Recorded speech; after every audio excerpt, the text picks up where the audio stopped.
Olá, estamos de volta e hoje nós vamos continuar a ler o capítulo 50.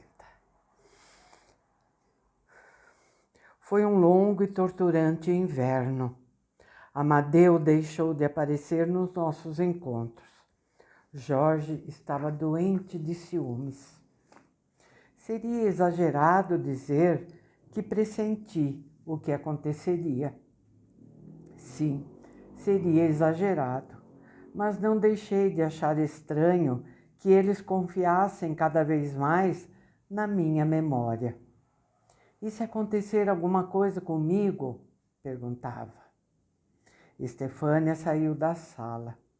Quando voltou, parecia transformada, como antes de uma luta, pensou Gregório.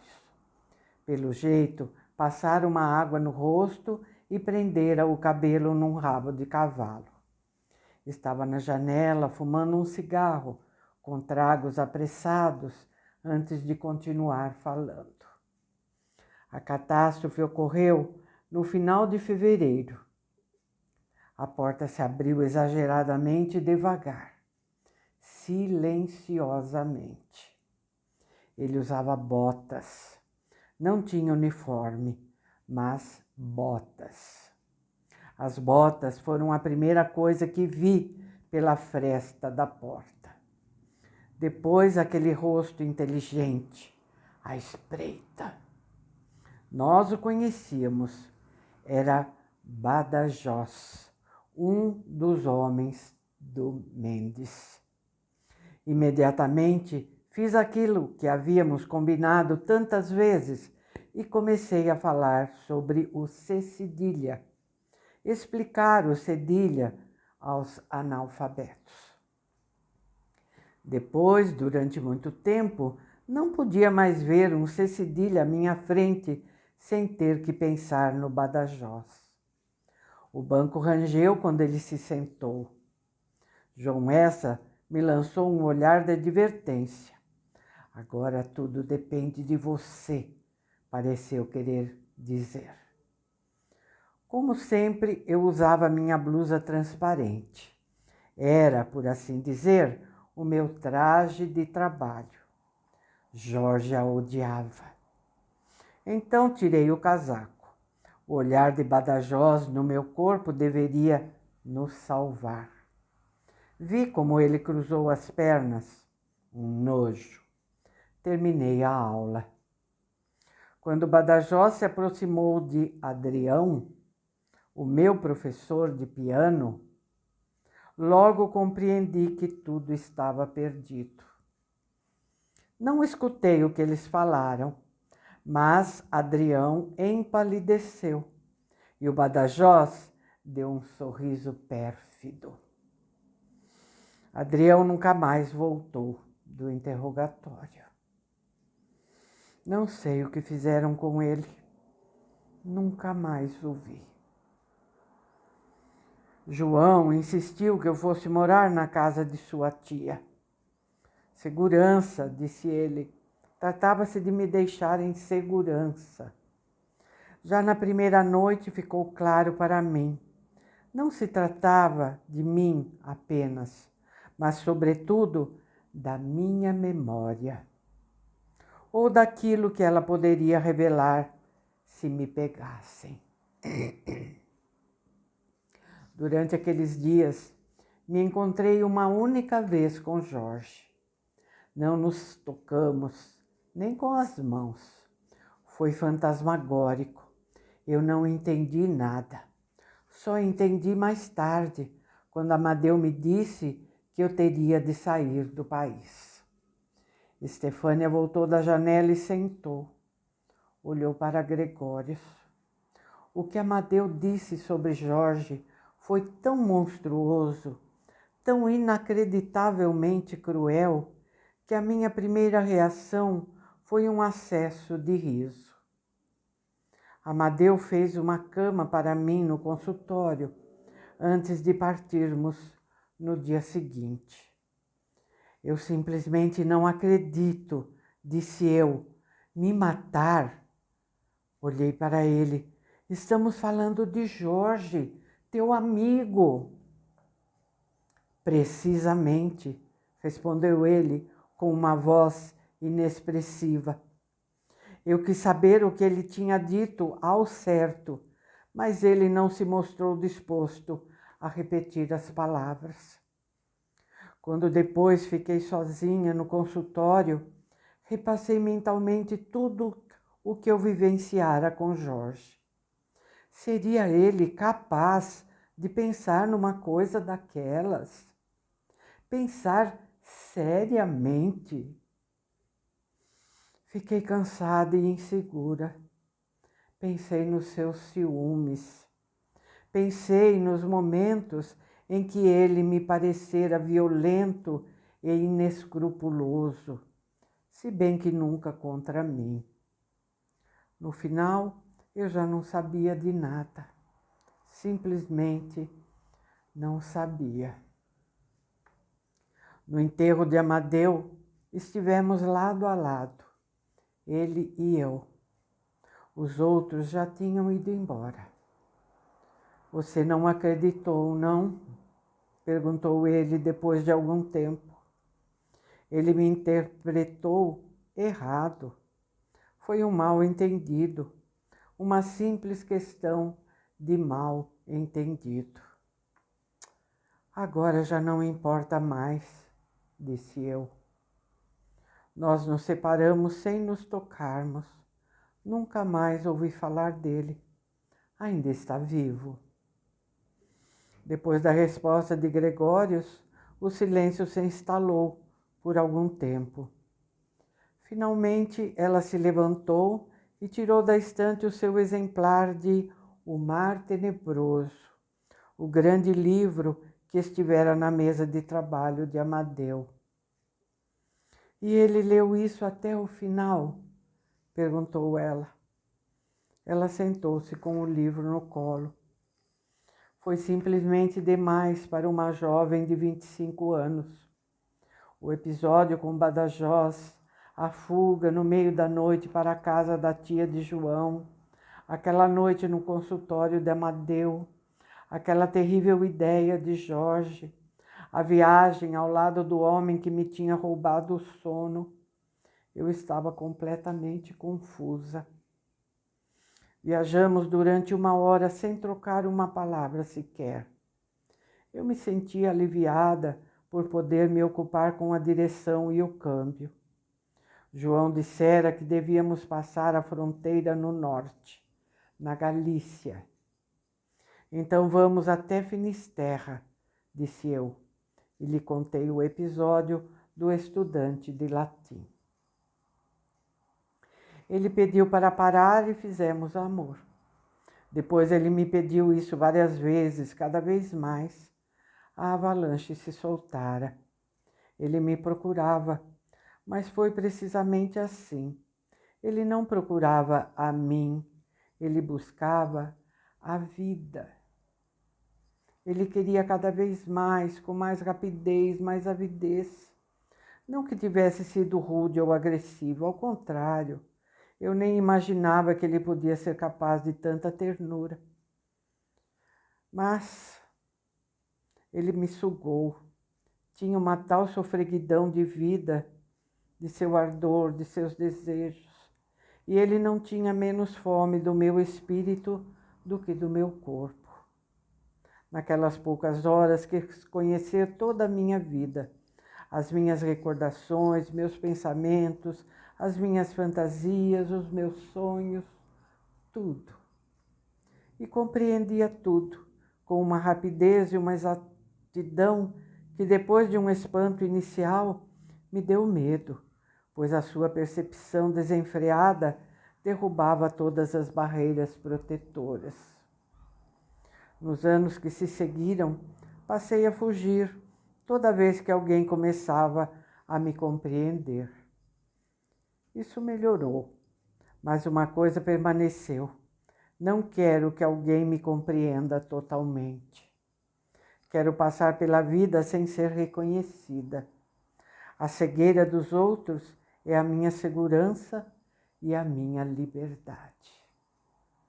Embora pareça hoje que Amadeu estava apaixonadamente interessado por mim, não era bem assim. Não se pode dizer que aquilo foi um encontro. Contudo, o que ele soube de mim absorvia também a própria substância vital, de uma maneira insaciável. Para dizer com outras palavras, eu não era alguém para ele, e sim um palco de vida, um palco ao qual se agarrou como se até ali tivesse sido enganado, como se ele ainda quisesse voltar a viver uma vida inteira antes que a morte se apoderasse dele. Gregórios falou do aneurisma e do mapa do cérebro. Meu Deus, disse ela em voz baixa. Em Finisterra, haviam ficado sentados na praia, vendo um navio passar ao longe. Vamos pegar um navio, disse ele, de preferência um que vá para o Brasil, Belém, Manaus, o Amazonas, calor e umidade. Adoraria escrever sobre isso, sobre cores, cheiros, plantas pegajosas, a mata que pinga, animais. Até agora, sempre só escrevi sobre a alma. Aquele homem para quem a realidade nunca era demais, dissera Adriana. Não se trata de um romantismo adolescente ou de kitsch de um homem de meia idade. Era genuíno, era real. E, no entanto, não tinha nada a ver comigo. Ele queria me levar para uma viagem que, no fim das contas, seria apenas dele. Uma viagem interior para as regiões desdenhadas da sua alma. Você é muito esfomeado para mim, lembro de ter dito para ele. Não posso, é simplesmente demais. Não consigo. Naquela noite em que ele me puxou para a entrada de um prédio, eu estava disposta a segui-lo até o fim do mundo. Mas naquele momento eu não conhecia ainda aquela sua fome terrível. Sim, porque de alguma forma era terrível aquela sua avidez de vida. Era de uma força devoradora, destruidora, assustadora, terrível. Minhas palavras devem tê-lo ferido terrivelmente. A partir daquele momento, ele não pegou mais um quarto de casal, pegava 2 quartos de solteiro. Quando nos encontramos mais tarde, ele tinha mudado de roupa. Parecia muito controlado, extremamente formal, correto. Só então compreendi. As minhas palavras o tinham deixado com a sensação de ter perdido a dignidade. E todo aquele formalismo, a correção, não significavam mais do que uma tentativa inábil de me demonstrar que havia reconquistado essa mesma dignidade. Na verdade, eu nem vira aquilo dessa maneira. Para mim, não tinha havido nada de indigno em sua paixão, nem na avidez. Nada há nos desejos que os torne indignos. Apesar de estar completamente exausta, não preguei o olho naquela noite. Na manhã seguinte, ele disse laconicamente que ainda passaria alguns dias ali. E nada teria exprimido melhor a sua absoluta e definitiva retirada interior do que esse laconismo. Nós nos despedimos com um aperto de mão. Seu último olhar estava fechado, lacrado. Ele voltou até o hotel sem se virar uma única vez. E antes de eu dar partida no carro, esperei em vão por um sinal seu na janela.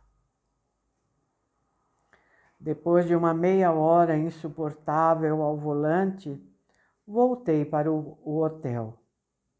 Bati à sua porta.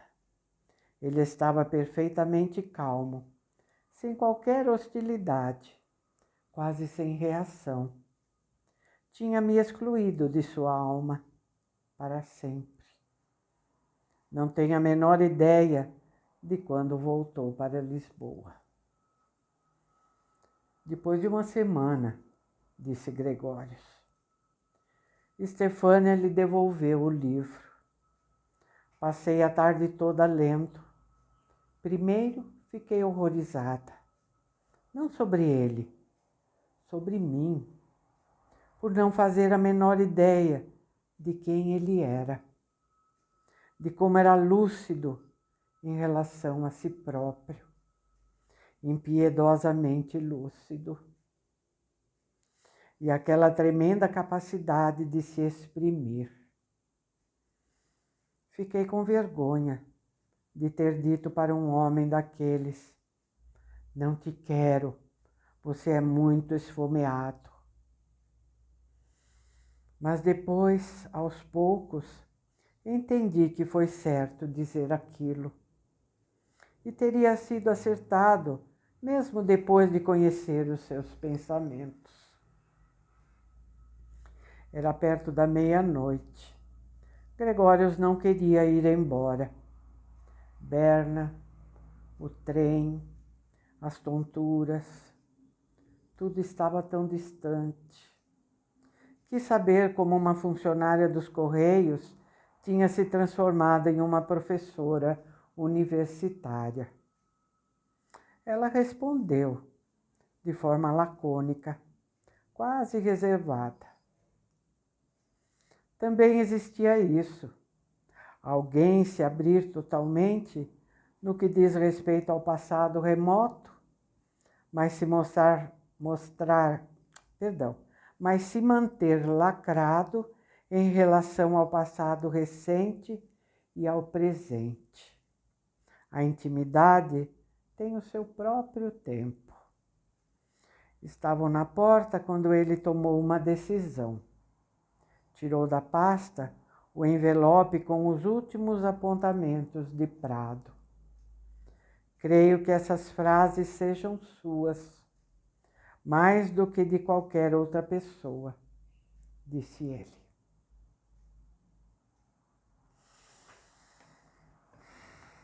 Terminamos assim o capítulo 50. Deixa eu ver aqui o 51. Opa! Fica para amanhã, tá? O 51. Vamos ver. Quem sabe eu leio o 52 junto. Não sei ainda, vamos ver. Tá bom? Porque são 2 capítulos assim médios. Nem muito curtinho, também não longo. Tá bom? Amanhã eu decido. Tá bem? Muito obrigada por mais uma leitura que vocês acompanharam aqui comigo. Deixa seu like, tá bom? Pelo menos isso, né? Tá? Muito obrigada, então. Um abraço para vocês e até amanhã.